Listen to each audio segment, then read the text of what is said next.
girls when get 12 years old, 12, 13 years old, the body is changing, and some bad things can happen with these girls, and you want to make this strong. How to do that? You know, anyone who's a parent of a daughter, or was a girl, or has a sister or a friend, we know that when a child reaches puberty, their body changes. And unfortunately for the innocent girl, she looks to many men that she's a woman. And she's maybe still only 11 or 12 or 13. And in this culture, an older man with a younger woman for many, many years was accepted. In all cultures, I'm sure. Like, my mother was married when she was younger too, but that was 75 years ago. So we're trying to change the bad parts of a culture, the norm, that what's considered norm, and having a child become a mother when she's 13 and 14 years old, that's not a good thing. And the blame is put on her. When she becomes pregnant, it was her fault, not the boy. The boy disappears. And so her life, the boy, he's off. Maybe he gets another woman pregnant. Who knows? But the burden to bury all of this weight goes to this child, who's a child. And that's me. I'm going to tell you, and I apologize if I don't quote it properly, but Desmond Tutu, I don't know if you know who he was. He worked with Nelson Mandela. He said, "I am as dedicated as to ending this child marriage as I was to apartheid," because he saw it as the worst crime and problem of the entire world. As long as little girls keep having babies and become mothers when they're children, the cycle of poverty, the generational poverty, never ends. And so you say, what about the boys? These girls are having boys too.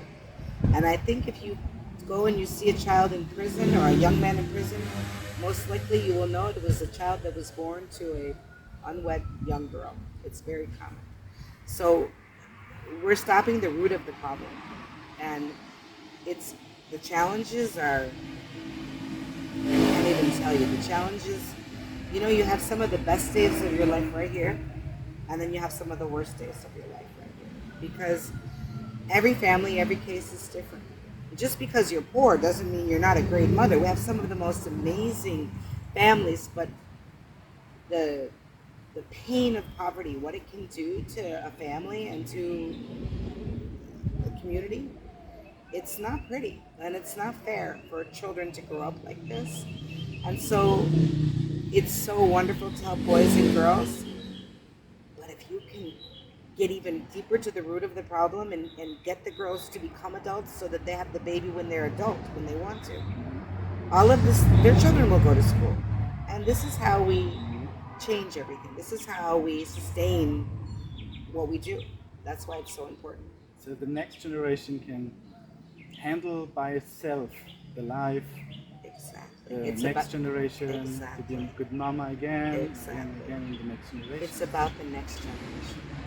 Cool. And it's about the next generation of boys and girls. Yeah. And otherwise, you're just putting on Band-Aids. We fix it, and it keeps happening. And for me, I was sick. I was so sick of seeing this over. And it wasn't that I just said, I think we're going to have girls. It was reading and research and in the field and with the families for decades, because I'm here for 30 years. I wanted the solution, and to me, it works. It's better than I thought.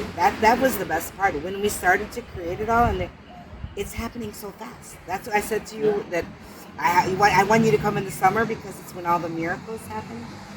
But they do.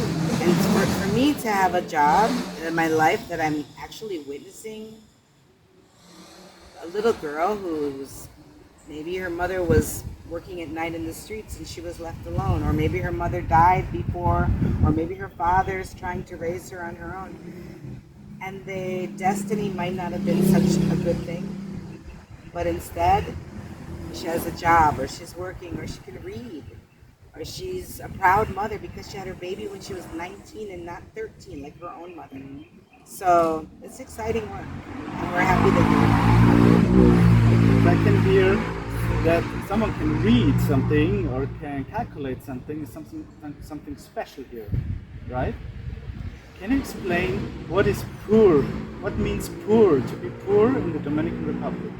So internationally, they've defined poverty, somebody who lives, a family living on less than, it changes, so I'm not sure, but I believe it's $2 a day per person. And extreme poverty, it's $1 a day. So if you're a woman and you have 5 children, that would be $6 a day or 300 pesos. That's 12,000 pesos a month. No, very few families that are that poor are living on that kind of money. So it means that every day you wake up in the morning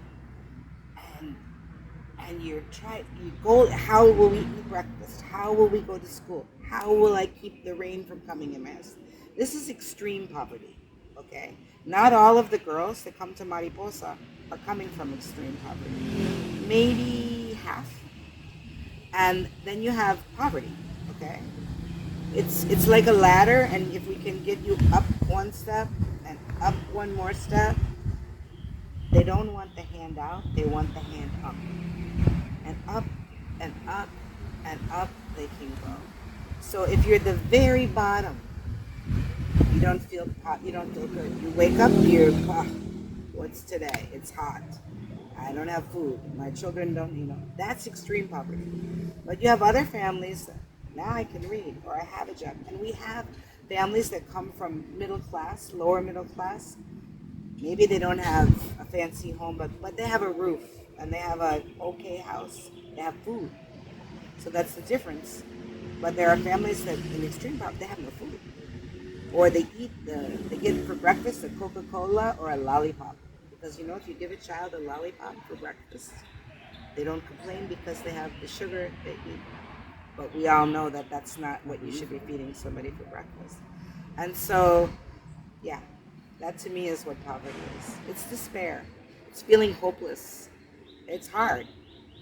How many children come here to Mariposa DR Foundation? So the number changes all the time. We say approximately 150, but sometimes we have more. Sometimes we have less. We have a program we call the Mariposa volando, means flying butterfly. And this was a really important program for me. When my own children were 18 years old, I started to think about, imagine to be 18 and to be from a poor family. And now, okay, bye-bye. But they're just starting. They're just starting in university or finishing high school, maybe. Or maybe they didn't finish. They're trying to get a job.